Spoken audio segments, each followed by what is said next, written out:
နေ့ပါစီစဉ်ရှိလဲဒီနေ့အရေးကြီးတဲ့မိတ်ဆွေတောင်းနဲ့ချိန်ထားတယ်သူတို့နေ့လည်သာကျွေးမယ်လို့ပြောတယ်တမိသားစုလုံးခေါ်လာခဲ့လို့ပြောတယ်အစင်ထွေးတော့ရောကိုပြန်လာခေါ်မယ်လေဝစ်စားလဲပြီးတော့စောင့်နေပေါ့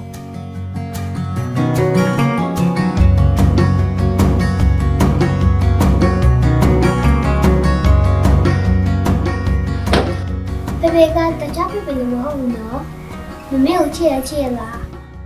အားရောဘယ်လိုထင်လို့လဲ မဟုတ်ဘူးလေဖေကဒီနေ့တမျိုးကြီးပဲ ဖေဖေကနေအေးတာကိုတားရဲ့ အမေဒီနေ့သားတို့ကစားဝဲမပါရတော့လား ဖေဖေမစ်စေတွေနဲ့ထမင်းစားပြီးလို့ရှင်သွားကြမှာပေါ့တားရဲ့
ကျိုးစားပါရှင် ဖေးဒါပဲခေါ်လာတာလဲ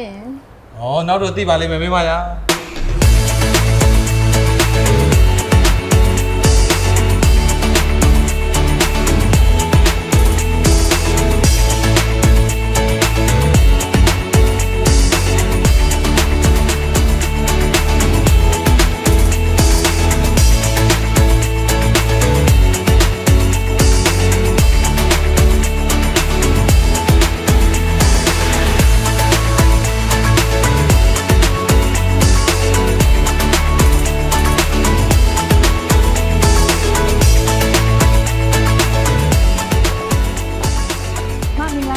အော်မင်္ဂလာပါညီမလေး ဟုတ်အမအတွက်အထူးစီစဉ်ထားတဲ့ surprise ကလေးပါရှင် မဟုတ်ဘူးနဲ့တူရဲ့ညီမလေးမှားနေတယ်ထင်တယ် မမားပါဘူးရှင်အမတက်လေးပါရှင် မဟုတ်ဘူးနဲ့တူရဲ့ညီမလေး မမားဘူးရှင်အမတက်ပါရှင်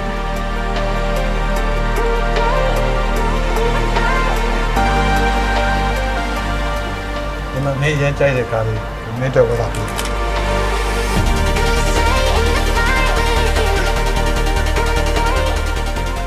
မင်းကကိုလိုမင်္ဂလာနှစ်ပတ်လည်နေ့ကိုမေ့နေမယ်တင်လို့လား ပျော်လိုက်တာ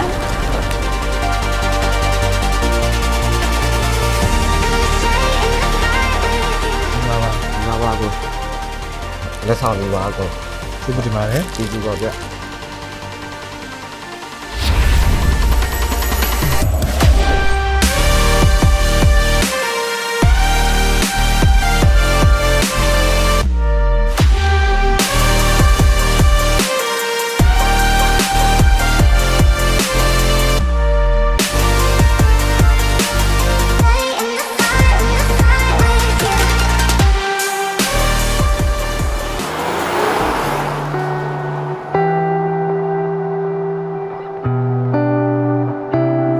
ကျိုးသားတဲ့စကားလုံးတွေထက်လက်တွေ့ကြတဲ့အကျဉ်းတရားပူပြီးလှပါတယ်ဖေးရဲ့